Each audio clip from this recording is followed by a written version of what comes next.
December 8th, 2025. Microsoft Flight Simulator 2024 is coming to PS5. And if you decide to get any of the other more expensive editions, you will get the game 5 days early on December the 3rd. This is fantastic news, obviously, for people that are a fan of the series that are only on PlayStation. Now let's talk about potentially a few concerns. It's not PS5 Pro enhanced. We don't see the badge, so it's likely not enhanced, but I'm on PS5 Pro just for the sake of conversation.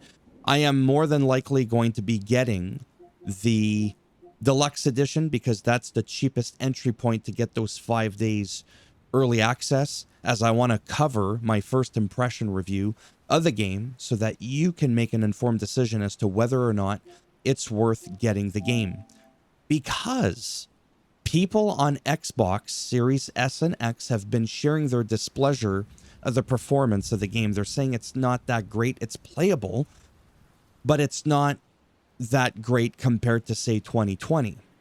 The only experience that I have with 2020 was on the Xbox Series X, and I also had it on my PC at the time, which was, for reference, an RTX 2070 Super with a Ryzen 7 5700G CPU.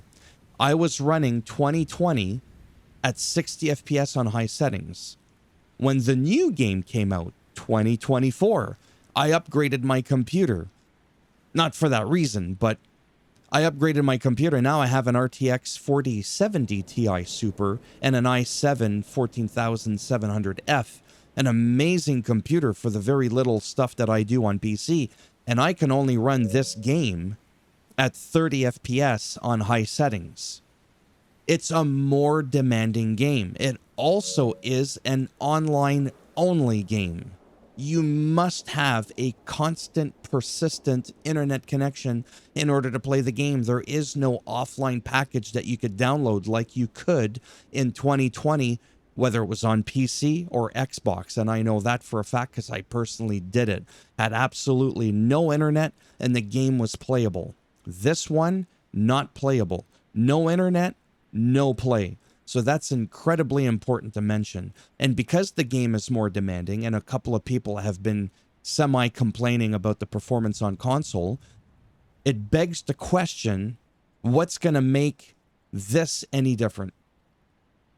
That is why I'm going to take the bullet and I am going to spend a whopping $150 Canadian on this version of the game, more than likely, to cover it, to play it, to see how it is, so that when you see the footage, whether I know what I'm doing or not, whether I don't know how to retract the wheels inside the plane and I crash, it doesn't matter. How does it perform? You're going to be able to see it with your own two eyes, and then you're going to be able to decide whether or not it's worth purchasing.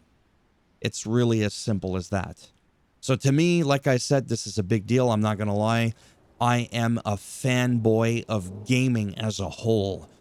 I want you to be able to pick your preferred platform of choice, whether it's PC, PlayStation, Xbox. It doesn't matter.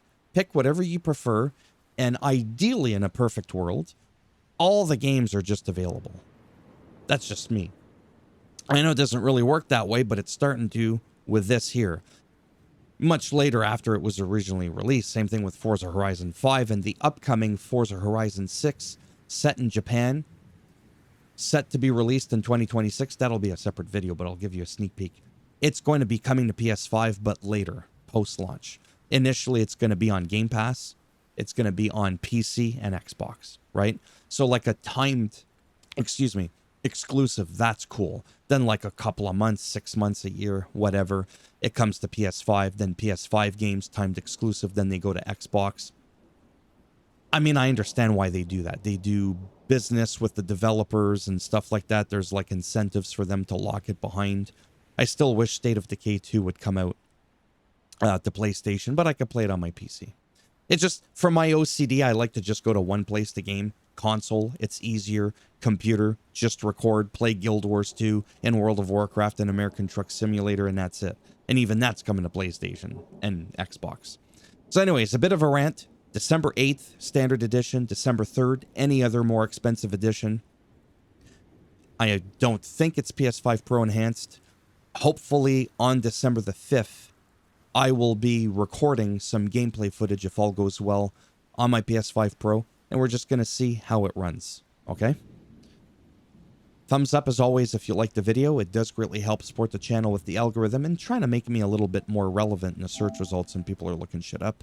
And if you didn't like the video, go ahead, give it a thumbs down. I'll bend it in half and twist it. And if you want to subscribe to the channel, I mean, naturally that would be great. But if not, thanks for stopping by anyways. Take care, and if I'm really lucky, maybe I'll see some of you in the next one. Bye for now.